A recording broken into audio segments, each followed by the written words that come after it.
नमस्कार दोस्तों, स्वागत है आपका आपके अपने YouTube channel mister Sachin teach में। दोस्तों, आज था हिंदी का पेपर कक्षा 9वीं का। तो और अर्धवार्षिक परीक्षाएं चल रही हैं, उनका हल लेकर आए हैं। देखिए, सही प्रश्न का चुनकर उत्तर लिखिए। तो आज भी उन्हें सम्मान से याद किया जाता है।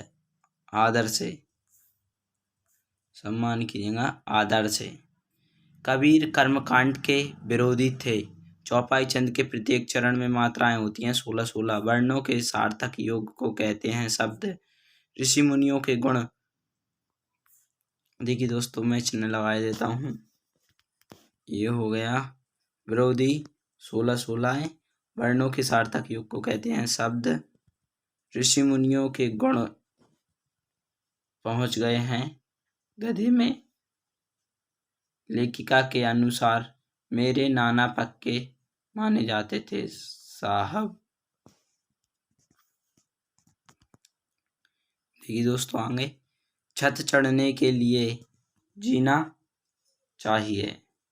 रसखान कहते हैं कि मैं पत्थर बनूं तो गोवर्धन पर्वत का ही बनूं।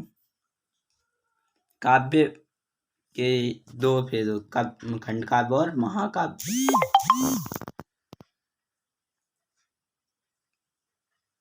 जो पढ़ा लिखा ना हो उसे कहते हैं पढ़ाकू या अनपढ़ कहते हैं। लेखक के अनुसार टोपी सम्माननीय व्यक्ति टोपी पहनता है। ऐसे कोई मंत्री हुआ। जो अधिक बोलता है उसे कहते हैं वाचाल। दुष्ट व्यक्तियों के साथ साथ आदर्श अभिनेता भी होते हैं। कैदी और कोकिला माखनलाल चतुर्वेदी।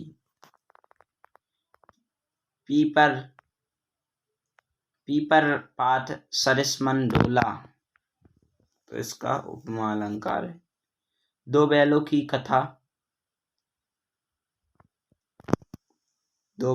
कथा प्रेमचंद।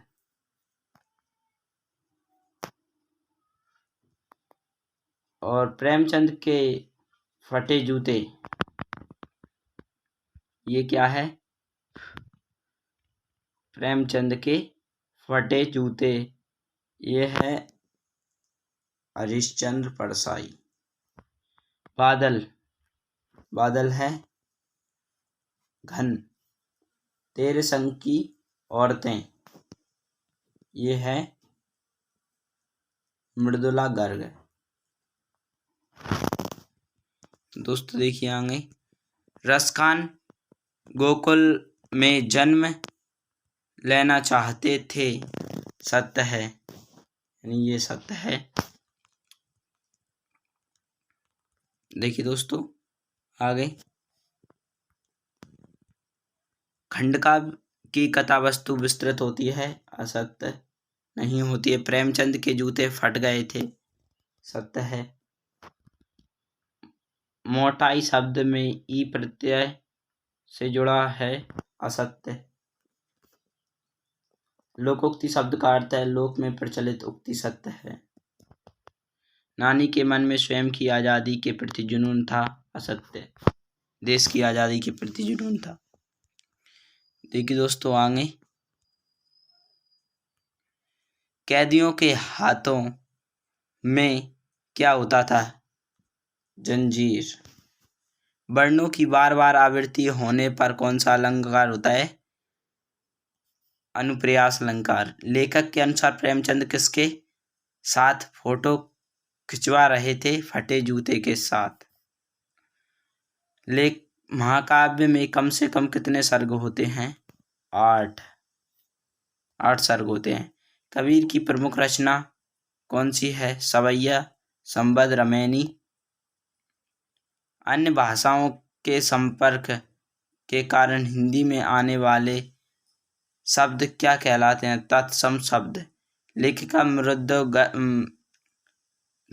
मृदुला गर्ग ने अपनी नानी को क्यों नहीं देखा था? क्योंकि नानी पहले ही मर चुकी थी। दोस्तों देखिए, और कुछ प्रश्न इस प्रकार हैं जो आप हमने हल करेंगे तो बहुत टाइम चला जाएगा, तो आप ज़रूर देख लें कि आपने इन प्रश्नों को सही लिखा है या नहीं। देखिए दोस्तों, अपठित गद्यांश है, इसमें इसके उत्तर आप बताएं कमेंट में। देखिए दोस्तों, और अपने शुल्क से मुक्ति के लिए आवेदन पत्र आया है, और परीक्षा की तैयारी के लिए उल्लेख पिताजी को पत्र लिखने के लिए आया है। और देखिए दोस्तों, विज्ञान के चमत्कार निबंध आया है।